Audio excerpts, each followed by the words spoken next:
Riyansh call lift చేసి, చెప్పు రియాన్ష్ అంది జమున. అమ్మా, అన్నయ్య కూడా లైన్లో ఉన్నాడు అన్నాడు రియాన్ష్. అవునా, ఏమిటి విషయం? ఇద్దరు కలిసొచ్చారు లైన్లోకి అంది. ఏమిటమ్మా, నువ్వు మన ఇంట్లో లేవా అన్నాడు సమ్మోహన్. అవును నాన్న, నీకెవరు చెప్పారు అంది. ఎవరు చెప్తే ఏమిటి కానీ ఇంత పెద్ద విషయాన్ని మాతో ఎందుకు చెప్పలేదమ్మా? నువ్వు ఇంట్లో ఉండలేకపోతున్నానని మాతో చెప్తే నేను జాబ్ వదిలేసైనా వచ్చేవాడిని కదా అన్నాడు రియాన్ష్. నువ్వు ఇలాంటి పిచ్చి డెసిషన్ తీసుకుంటావు కాబట్టే నీకు చెప్పలేదు రియాన్ష్. సమ్మోహన్, నీ విషయానికి వస్తే ఇప్పటికే నీకున్న టెన్షన్స్ చాలు, ఇంకా నా గురించి ఎందుకు? నేను ఎలాగైనా హ్యాండిల్ చేసుకోగలను అంది జమున. నాకేం టెన్షన్స్ ఉన్నాయి మమ్మీ, ఐఎమ్ హ్యాపీ అన్నాడు సమ్మోహన్. నువ్వు చెప్పకపోయినా ఈ మమ్మీకి అన్నీ తెలుసు సమ్మో. ఫుడ్ విషయంలో నువ్వు చాలా ఇబ్బంది పడుతున్నావు. అసలు నేనే తప్పు చేశాను. కొద్దో గొప్ప అయినా నీకు వంట నేర్పించాల్సింది.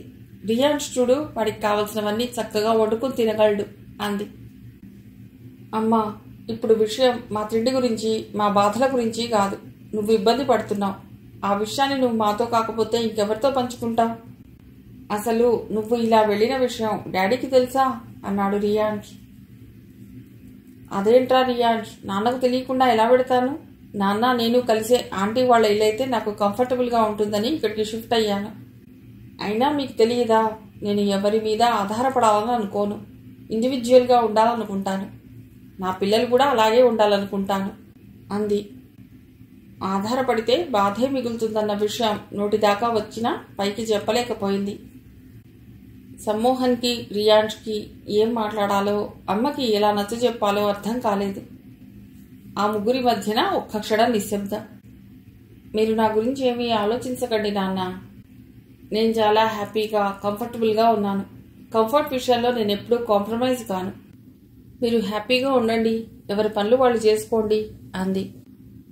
అది కాదమ్మా, నాకు ఎలాగో జాబ్ అంతా సాటిస్ఫాక్షన్ లేదు. నేను నీ దగ్గరికి వచ్చి ఉంటాను. అప్పుడు మనమిద్దరం మన ఇంట్లో ఉండొచ్చు అన్నాడు రియాన్ష్. ఏం మాట్లాడుతున్నావు రియాన్ష్? నువ్వంతా తప్పుగా ఆలోచిస్తున్నావు. ఉద్యోగం వదిలేసి వచ్చి నువ్వు ఇక్కడ ఏం చేస్తావు అంది. ఏం చేయాలో ఆలోచిస్తాను. ఏదో ఒక టైంలో నాకు మంచి ఆలోచన రాకపోతుందా? నాకు సరిపోయే పని దొరక్కపోతుందా అన్నాడు. రియాన్ష్, నీకు ఇదే చివరిసారి చెప్తున్నా. మీ అమ్మ హ్యాపీగా ఉండాలి, ఉంచాలి అనుకుంటే ఎప్పుడూ జాబ్ మానేస్తాను అనే మాట అనకు. జాబ్ చేస్తే వచ్చే విలువ నీకు ఇప్పుడు తెలియట్లేదు. అందుకే ఇలా మాట్లాడుతున్నావు. సరే, ఇప్పటికే బాగా లేట్ అయింది, మీరు పడుకోండి. మీ ఇద్దరికీ గుడ్ నైట్ నాన్న అని చెప్పి ఫోన్ కట్ చేసింది జమున. ఎవరండి ఫోన్లో అడిగింది సారూప్య. మమ్మీ అన్నాడు సమ్మోహన్. ఓ, అందుకేనా హ్యాపీ అంటున్నావు? అంటే నేను నిన్ను హ్యాపీగా ఉంచట్లేదని మీ మమ్మీ డౌటా అంది. అబ్బా, అదేం కాదు. మమ్మీ ఒక్కతే ఇంట్లో ఉండలేక ఎవరో ఫ్రెండ్ ఇంట్లో పెయింగ్ గెస్ట్గా ఉంటుందిట. ఈ విషయం మాకెందుకు చెప్పలేదమ్మా అని మేము అంటుంటే మీ ప్రాబ్లమ్స్ మీకున్నాయి, మళ్ళీ ఇలాంటివి కూడా ఎందుకు అని చెప్పలేదు అంది. ప్రాబ్లమ్స్ ఏమున్నాయి? ఐఎమ్ హ్యాపీ అన్నాను నేను. ఆ ఒక్క మాట పట్టుకుని నువ్వు ఏదో ఒకటి ఆలోచించుకుని మాట్లాడొద్దు. అసలే నాకు కొంచెం బాధగా ఉంది మా మమ్మీ విషయంలో అన్నాడు. అవును, ఎప్పుడైనా మీ విషయంలో మీ మమ్మీ విషయంలో మీరు బాధపడవలసిందే. ఎందుకంటే నేను ఒక చెడ్డ భార్యని, చెడ్డ కోడల్ని కాబట్టి. అంతేనా అంది సారూప్య. సమ్మోహన్కి చాలా కోపం వచ్చింది. అయినా కంట్రోల్ చేసుకుని ఏమీ వినని వాడిలాగా కిచెన్లోకి వెళ్ళి వాటర్ తాగాడు. బాటిల్లో వాటర్ నింపుకుని బాటిల్ తెచ్చి బెడ్ పక్కన పెట్టుకున్నాడు. కామ్గా పడుకున్నాడు. సమ్మోహన్ మాట్లాడకపోవటంతో సారూప్యకి కోపం వచ్చింది. ఓ, నిజమే అన్నమాట. నేను నిజంగానే చాలా చెడ్డదాన్ని. మీరు అనవసరంగా నన్ను పెళ్లి చేసుకున్నారు అంది. వెంటనే సారూప్య వైపు తిరిగాడు సమ్మోహన్. నువ్వు ప్రశాంతంగా ఉండు, నన్ను ప్రశాంతంగా ఉంచు. ఇక్కడ జరిగేది ఒకటి, నువ్వు ఊహించుకునేది ఇంకొకటి. అనవసరంగా ఏదేదో మాట్లాడి నీ బుర్ర పాడు చేసుకోకు. రేపొద్దున ఇద్దరం ఆఫీస్కి వెళ్ళాలి. ఆ వాటర్ తాగి కామ్గా పడుకో అన్నాడు. అంతేలే, అంతకు మించి మాత్రం నేను చేసేదేముంది అంటూ బెడ్షీట్ని విదిలించి తన మీద కప్పుకుని పడుకుంది. సమ్మోహన్ కూడా పడుకున్నాడు. దయాకరయ్య, జాగృతమ్మ పడుకున్న టైం చూసి అనసూయ భర్తతో, మీరు శిఖరణ తీసుకొద్దామంటే ఎందుకు వద్దంటున్నారు? అంది. అసలు ఎందుకు తీసుకురావాలనుకుంటున్నావు అన్నాడు రత్నాకర్. ఎందుకా? శిఖర ఏమైనా చిన్నపిల్లనా? ఇంకా దానికి పెళ్లి చేయొద్దా అంది. చేసేద్దాం. సంబంధం వచ్చినప్పుడు రమ్మంటే అదే ఇంటికి వస్తుంది. దానికోసం ఉద్యోగాన్ని మార్పించడం ఎందుకు అన్నాడు. సంబంధం వచ్చినప్పుడు ఆడపిల్ల ఉద్యోగం చేస్తుంటే అది చూసి ఆ సంపాదనతోనే వీళ్ళు బతుకుతున్నారేమో అని అనుకోరు. అందుకే ఇప్పుడే రప్పిద్దాం అంది అనసూయ. ఏం మాట్లాడుతున్నావు అనసూయ? ఆడపిల్ల సొమ్మేమిటి? మనం బతకడం ఏమిటి? నీకు తెలీదా మన గురించి అన్నాడు రత్నాకర్.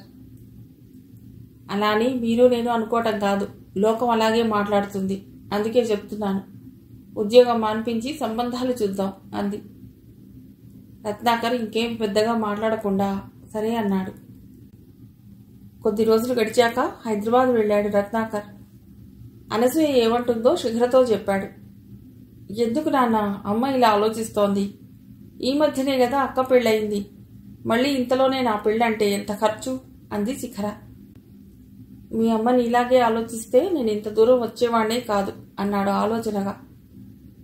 సరే నాన్న, ఇవన్నీ ఆలోచించి నువ్వేం టెన్షన్ పడకు. నేను ఆఫీస్లో ఒక వారం సెలవు పెట్టి ఇంటికి వస్తాను. ఆడపిల్లకి ఉద్యోగం ఎంత అవసరమో అమ్మకి అర్థమయ్యేలా చెప్తాను అంది శిఖర. సరే అమ్మా, నేను ఇక బయలుదేరుతాను అంటూ రత్నాకర్ ఊరెళ్ళాడు. రోజులు గడుస్తున్నాయి. అనసూయ రోజుకోసారి శిఖరకు ఫోన్ చేసి ఎప్పుడొస్తున్నావు శిఖర అని అడుగుతోంది. శిఖర ఏదో ఒకటి చెప్పి తప్పించుకుంటోంది. ఇక లాభం లేదని ఆఫీస్లో లీవ్ పెట్టి ఇంటికి వెళ్లాలని డిసైడ్ అయ్యింది. ఆఫీస్లో లీవ్ పెట్టుకుంది. అన్నీ సర్దుకుని రెడీ అయింది. రియాన్ష్కి ఫోన్ చేసి, బావా రేపు నేను ఇంటికి వెడుతున్నాను. ఒక వారం రోజుల వరకు రాను. అందుకే బయటికి వెడదాం అనిపించింది. ఎటైనా వెడదాం బావా అంది. అవునా, ఇంటికి ఎందుకు వెళుతున్నావు అన్నాడు. ఎందుకంటే హోమ్సిక్ లాంటిది అంది. అబ్బో, వచ్చిన 1 yearకి ఇప్పుడు నువ్వు హోమ్సిక్ ఫీల్ అవుతున్నావా అన్నాడు రియాన్ష్. శిఖర గలగలా నవ్వింది. లేదులే బావా, ఊరికే ఎడుతున్నాను. మొన్న నాన్న వచ్చినప్పుడు ఇంటికి రావచ్చు కదా శిఖర, చాలా రోజులైంది నీతో గడిపి. అమ్మ కూడా బెంగపడుతుంది అన్నాడు. అందుకే ఎడుతున్నాను. సరే, ఇంతకీ ఎక్కడికి వెడదాం? డిన్నర్ చేయడానికి వెడదామా అన్నాడు. ఇంత ఎర్లీగా డిన్నర్ ఏం చేస్తాం? ఏదైనా మూవీకి వెళదాం. ఈ మధ్యన మూవీకి వెళ్ళి చాలా రోజులైంది అంది శిఖర. సరే, నువ్వు త్వరగా రెడీ అయ్యి కిందికి రా, నేను వస్తాను అన్నాడు. ఇద్దరూ సరదాగా సినిమాకి వెళ్లారు. సినిమా చూసి బయటికి వస్తుంటే స్కూల్ ఫ్రెండ్ కలిసింది. శిఖరను చూడగానే హాయ్ శిఖర అంది స్కూల్ ఫ్రెండ్. శిఖరకు ఆ ముఖం బాగా పరిచయం ఉన్న ముఖంలా అనిపించినా పేరు మాత్రం గుర్తుకు రాలేదు. రియాన్ష్ గుర్తుపట్టి, హే హాయ్ ప్రవీణ, నువ్వు కూడా హైదరాబాద్లోనే ఉన్నావా అన్నాడు. నువ్వు కూడా ఇక్కడే ఉన్నావా రియాన్ష్ అంటూ ఆశ్చర్యపోతూ కళ్ళు పెద్దవి చేసి చూసింది ప్రవీణ. శిఖర వెంటనే, నువ్వు ప్రవీణ కదూ? యాక్చువల్లీ నీ ముఖం గుర్తుపట్టాను, కానీ నీ పేరు గుర్తు రాలేదు అంది. సరే కాని మీ ఇద్దరూ జంట పక్షుల్లా ఇక్కడే తిరుగుతున్నారా అంది ప్రవీణ. శిఖర రియాన్ష్ మొహాలు చూసుకుని నవ్వుకున్నారు. ఏమిటి, నువ్వు ఒక్కదానివే వచ్చావా అడిగింది శిఖర. లేదు లేదు, నా రూమ్మేట్స్తో వచ్చాను. వాళ్ళక్కడ పాప్కార్న్ షాప్ దగ్గర ఉన్నారు. నేను మిమ్మల్ని చూసిటొచ్చాను అంది ప్రవీణ. నువ్వు అలానే ఉన్నావు ప్రవీణ, ఏం మారలేదు అన్నాడు రియాన్ష్. అవునవును, నువ్వేం మారలేదు అంది శిఖర కూడా. అంతలో వాళ్ళ ఫ్రెండ్స్ పిలిచారు ప్రవీణను. నాకు జాబ్ వచ్చాక నేను ఇక్కడే దగ్గరలో ఒక అపార్ట్మెంట్లో ఫ్లాట్ తీసుకుని ఫ్రెండ్స్తో ఉంటున్నాను శిఖర అంది ప్రవీణ. ఏంటి అప్పుడే వెళ్ళిపోతున్నావా అన్నాడు ఫ్రెండ్స్ వైపు చూసి రియాన్ష్. లేదు లేదు, మా ఫ్రెండ్స్తో చెప్పొస్తాను, మనం మాట్లాడుకుందాం అంది శిఖర వైపు చూసి ప్రవీణ. సరే అంటూ తలూపింది శిఖర.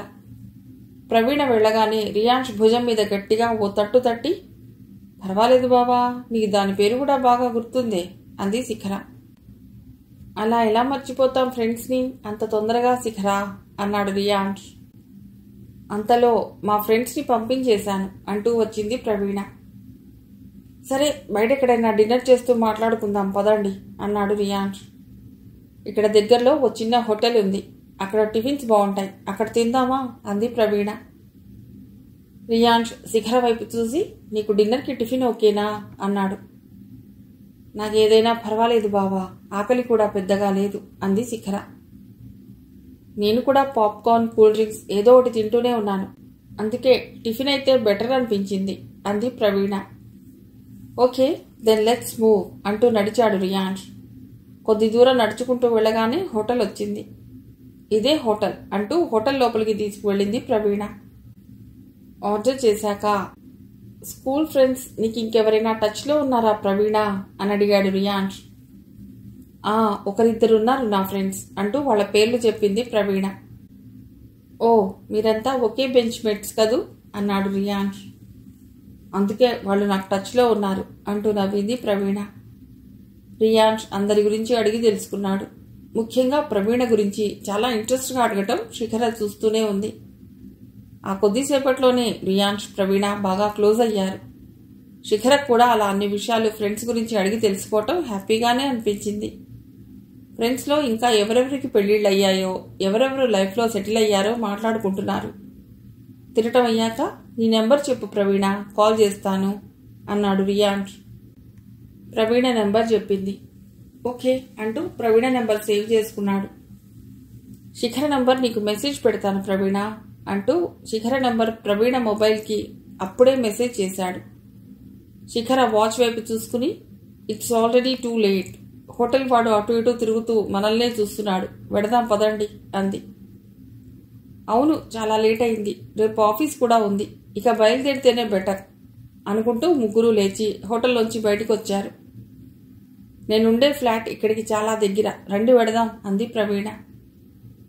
ఓకే అంటూ ప్రవీణతో నడుచుకుంటూ వెళ్లారు. అపార్ట్మెంట్ ముందాగి, ఈ అపార్ట్మెంట్లోనే నేనుండే ఫ్లాట్ ఉండేది అంది ప్రవీణ. ఈ టైంలో మేం పైకొస్తే బాగుండదేమోని అంది శిఖర. నేను కూడా మిమ్మల్ని ఏమీ ఇన్వైట్ చేయలేదులే అంటూ నవ్వింది ప్రవీణ. నీ నవ్వు చాలా బాగుంది ప్రవీణ అన్నాడు రియాన్స్. అదేంటి రియాన్స్, ఇప్పుడే నా నవ్వును కొత్తగా చూస్తున్నట్లుగా మాట్లాడుతున్నావు అంది ప్రవీణ. అంటే సార్ గారికి ఇప్పుడు నువ్వు బాగా కనిపిస్తున్నట్లున్నావు ప్రవీణ, అప్పుడు నువ్వు చిన్నపిల్లవి కదా, అంతగా గమనించి ఉండడు అంది కొంచెం ఉడుక్కుంటూ వెటకారంగా శిఖర. శిఖర మాటల్లోని వెటకారాన్ని పెద్దగా పట్టించుకోలేదు ప్రవీణ. అప్పుడు నేను కూడా చిన్నపిల్లవాడిని అన్నాడు రియాన్స్. ఎందుకో శిఖరకి వాళ్ళ బావని ప్రవీణని చూస్తుంటే కోపంగా విసుగ్గా అనిపించింది. సరే మళ్ళీ కలుద్దాం అంటూ ప్రవీణ గేట్ తీసుకుని లోపలికి వెళ్ళింది. ప్రవీణ వెళ్తుంటే అలాగే చూస్తూ నిలబడ్డాడు రియాన్స్. తమరు నవ్వటం చూడటం ఆపితే మనం బయలుదేరదాం అంది శిఖర. శిఖర వైపు చూసి తల మీద ఒకటిచ్చి, ఏటే ఇందాకటి నుంచి చూస్తున్నాను, నా మీదే కౌంటర్లు వేస్తున్నావు అన్నాడు. మరి తమరెప్పుడూ అమ్మాయిని చూడని వాడిలాగా చూసి మాట్లాడుతుంటే నా రియాక్షన్ ఇలాగే ఉంటుంది అంది శిఖర. నువ్వెన్నైనా చెప్పు శిఖర, ప్రవీణ చిన్నప్పుడు ఇంత అందంగా ఉండేది కాదు కదా అన్నాడు. అవునవును, అందుకే దాన్ని చూసిన ఆనందంలో ఒక విషయం మర్చిపోతున్నావు అంది. అవునా, నేనేం మర్చిపోయాను అన్నాడు. ఏముంది, మీ చిన్ననాటి ఫ్రెండ్ని చూసిన ఆనందంలో మీ బైక్ మర్చిపోయారు అంది శిఖర. ఓ అని వెంటనే, నేనేం మర్చిపోలేదు, కావాలని థియేటర్ దగ్గర వదిలేసి వచ్చాను అన్నాడు. చెప్తావులే, ఇప్పుడు ఎన్ని కబుర్లైనా. సరే పద, నాకన్నీ తెలుసు గాని అంది. ఇద్దరూ కలిసి థియేటర్ దగ్గరికి వెళ్లారు. బైక్ తీసుకుని శిఖరను హాస్టల్ దగ్గర వదిలి బాయ్ గుడ్ నైట్ అంటూ తన హాస్టల్ వైపు వెళ్ళాడు రియాన్స్. రియాన్స్ బాయ్ చెప్పి పెడుతుంటే శిఖర అలాగే వెనక నుండి రియాన్స్ని చూస్తూ నిలబడింది. ఎందుకో శిఖరకి మూవీకి వెళుతున్నప్పుడు ఉన్నంత హ్యాపీ ఇప్పుడు లేదు. ఏదో డిస్టర్బ్డ్గా అనిపించింది. కానీ ఎందుకు అంత డిస్టర్బ్ అయ్యే విషయాలు కూడా ఏమీ జరగలేదే. హ్యాపీగానే వెళ్ళొచ్చాం. పైగా చిన్నప్పటి ఫ్రెండ్ కూడా కలిసింది. ఆ ఫ్రెండ్ వల్లనే ఇలా డిస్టర్బ్ అవుతున్నానా? అసలేమిటి నా ప్రాబ్లం? సరే, ఇవన్నీ ఆలోచిస్తూ కూర్చుంటే నాకు నిద్ర పట్టదు. రేపు నా బస్ మిస్ అవుతాను అనుకుంటూ పడుకుంది. ఎంతసేపైనా అటు ఇటు కదలాడుతుందే గాని నిద్ర మాత్రం పోలేదు. ఎందుకో పదే పదే రియాన్స్ గుర్తొస్తున్నాడు. అసలు నాకేం జరుగుతుంది, నాకేమైంది అన్న విషయం ఎంతకీ తేలలేదు. అయినా రియాన్స్ ప్రవీణ్తో క్లోజ్గా మూవ్ అయితే నాకేమిటి, ఎలా మాట్లాడితే నాకేమిటి, వాళ్ళు కూడా ఫ్రెండ్సే కదా. నేను ఇక నిద్రపోవాలి అని అనుకుంటూ గట్టిగా కళ్ళు మూసుకుంది శిఖర. నిద్రలో ఉన్న శిఖరకి ఎక్కడో ఫోన్ మోగుతున్నట్లుగా అనిపించింది. తను పెట్టుకున్న అలారం ఏమో అనుకుంటూ కళ్ళు తెరవకుండానే ఫోన్ కోసం టేబుల్ మీద చేతితో తడిమింది. మొబైల్ చేతికి అందగానే తీసుకుని అలారం ఆఫ్ చేద్దామని కళ్ళు తెరిచి స్క్రీన్ వైపు చూసింది. రియాన్ష్ ఫోన్ చేస్తున్నాడు. అది చూడగానే కళ్ళు మూసుకుంది. అయ్యో బాబోయ్, ఇదేమిటి, నేను ఇంకా బావ గురించే ఆలోచిస్తున్నానా? ఫోన్ స్క్రీన్ మీద కూడా అదే పేరు, అదే మొహం కనిపిస్తున్నాయి అనుకుంది. అంతలో ఫోన్ సౌండ్ ఆగింది. అసలు ఇప్పుడు టైం ఎంత అయిందో చూద్దాం అనుకుంటూ కళ్ళు నిలుపుకుని పెద్దగా కళ్ళు తెరిచి స్క్రీన్ వైపు చూసింది. టైంతో పాటు రియాన్ష్ మిస్డ్ కాల్ కూడా కనిపించింది. ఛీ, ఇది కల కాదు, నిజంగానే నిజం అని మొబైల్ పక్కన పెట్టి లేచి కూర్చుంది. అంతలో మళ్లీ ఫోన్ రింగ్ అయింది. వెంటనే కాల్ లిఫ్ట్ చేసి, చెప్పు బావా అంది శిఖర. ఏమిటి, లేవలేదా నువ్వు ఇంకా? నీకు ఇవాళ ఊరెళ్లే ఉద్దేశం లేదా? ఇంకా పడుకునే ఉన్నావు అడిగాడు రియాన్ష్. లేదు, ఇప్పుడు లేచి రెడీ అవుతాను అంది శిఖర. సరే, నేనేమైనా డ్రాప్ చేయాలా బస్ స్టాప్ దాకా? సరే, వస్తావా?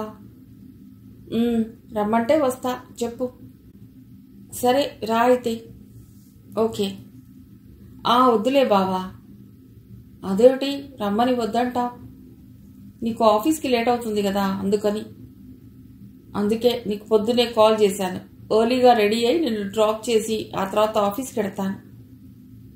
అయినా సరే నాకేం వద్దు. ఏమిటి, నా మీద ఏమైనా కోపం వచ్చిందా? అదోలా మాట్లాడుతున్నావు. కోపమా? నాకెందుకు? సరే అయితే సారీ. సారీయా? సారీ ఎందుకు చెప్తున్నావు బావా? ఊరికే చెప్పాలనిపించింది, చెప్పాను. ఊరికే ఎవరైనా ఎందుకు చెప్తారు? ఏదైనా తప్పు చేస్తేనే కదా చెప్పేది. నువ్వేదో చేసే ఉంటావు, అందుకే నాకు సారీ చెప్తున్నావు. సరే, నువ్వేమై ఉంటుందని అనుకుంటున్నావు చెప్పు. నేనేమనుకుంటాను? నేనేమీ అనుకోలేదు. అందుకే నువ్వు సారీ ఎందుకు చెప్పావని అడిగాను. అయితే మరీ మంచిది, నువ్వేం ఆలోచించలేదు కదా. ఏమిటి బావా, పొద్దున్నే ఏదేదో మాట్లాడుతున్నావు? సరే సరే, మనం ఇలా మాట్లాడుతూ కూర్చుంటే బస్కి టైం అయిపోతుంది. నువ్వు వెళ్ళి త్వరగా రెడీ అవ్వు అంటూ శిఖర మళ్లీ ఏదో అడిగే లోపలే కాల్ కట్ చేశాడు రియాన్ష్. నేను తొందరపడ్డట్టుంది. శిఖరకు నా అలాంటి ఫీలింగ్స్ ఏమీ లేవు. శిఖర నన్ను ఫ్రెండ్ లాగే అనుకుంటుంది. నేనే రాత్రి తన కోపం, తన ఎక్స్ప్రెషన్స్ చూసి కొంచెం ఓవర్గా ఆలోచించాను. తను రాత్రంతా బాగానే నిద్రపోయి ఉంటుంది. నేనే పిచ్చోళ్లా ఏదేదో ఆలోచిస్తున్నాను అనుకున్నాడు రియాన్ష్ మనస్సులో. శిఖర రెడీ అయింది. బ్యాగ్లన్నీ చెక్ చేసుకుంది. ఓకే, అన్నీ సర్దే ఉన్నాయి. ఇక నేను బ్రేక్ఫాస్ట్ చేయటమే లేట్ అనుకుంటూ డైనింగ్ హాల్లోకి వెళ్ళింది. బ్రేక్ఫాస్ట్ చేసి బయటకు వస్తుండగా రియాన్ష్ ఫోన్ చేశాడు. శిఖర, నేను రెడీ అయ్యాను, రానా? వస్తావా? ఎక్కడికి అంది శిఖర. ఎక్కడికేమిటి? నువ్వు ఊరికెడుతున్నావు కదా, నేను డ్రాప్ చేస్తాను. నీ దగ్గర బ్యాగ్ ఉంటుంది కదా, ఒక్కదానివే ఎలా హ్యాండిల్ చేస్తావు అన్నాడు. ఏం పర్వాలేదు, నువ్వు నా బ్యాగ్ గురించి అస్సలు ఆలోచించకు. ఎందుకు? ఏంటే ఇలా రాక్షసిలా మాట్లాడుతున్నావు? మరి నేను రాత్రంతా నిద్రపోయాను అనుకుంటున్నావా అంది. అయ్యో, నేను మనసులో అనుకుంటున్నది పైకే అనేశాను అనుకుంటూ చేత్తో తల మీద కొట్టుకుంది శిఖర. అయితే నువ్వు రాత్రి నిద్రపోలేదన్నమాట అన్నాడు రియాన్ష్. అవును, నాకు రాత్రి మీ ఇద్దరు తినిపించిన దోశతో నా కడుపంతా పాడైపోయింది. ఇక నిద్రలా పడుతుంది అంది. శిఖర మాటలకి రియాన్ష్ నవ్వుకున్నాడు. శిఖర మనసులో నిద్రే కాదు బావా, మనస్సు కూడా పాడయింది అని అనుకుంది. నీతో పాటు మేము దోశ తిన్నాంగా, నేను బాగానే ఉన్నానుగా అన్నాడు. అవును బావా, నువ్వు బాగానే ఉంటావు. నీకు కావలసినప్పుడు కావలసిన విధంగా మారుతావు అంది శిఖర. వాట్ డూ యూ మీన్ అన్నాడు. అదే బావా, నీ పొట్ట గురించి మాట్లాడుతున్నాలే. సరే వస్తానన్నావుగా, రా అయితే. నేను బ్యాగ్ తీసుకుని హాస్టల్ బయటకు వస్తాను అంది. సరే అయితే వస్తున్నాను అంటూ కాల్ కట్ చేశాడు రియాన్ష్. వెంటనే బ్యాగ్ తీసుకుని శిఖర దగ్గరికి బయలుదేరాడు. శిఖర హాస్టల్ బయట రియాన్ష్ కోసం ఎదురు చూస్తూ నిలబడింది. రియాన్ష్ రాగానే ఇద్దరూ కలిసి బైక్ మీద బస్ స్టాప్కి వెళ్లారు. శిఖర బస్లో కూర్చున్నాక, సరే బావా, నేను ఊరెళ్ళాక నీకు మెసేజ్ చేస్తాను అంది. ఓకే, టేక్ కేర్ అంటూ విండో మీద ఉన్న శిఖర వేళ్లపైన తన చేత్తో తట్టాడు రియాన్ష్. తట్టే ముందు అనిపించలేదు గాని తట్టాక కొంచెం ఓవర్ చేస్తున్నానని అనిపించింది రియాన్ష్కి. దానికి తోడు శిఖర చూపులు కూడా అలాగే ఉన్నాయి. బస్ కదిలి శిఖర పెడుతుంటే శిఖర ఎప్పుడూ ఇలానే ఊరెడుతుంది కదా అన్నట్లు లేదు ఇప్పుడు రియాన్ష్కి. మనసంతా బాధగా అనిపించింది. మిగిలిన కథ తర్వాతి భాగంలో.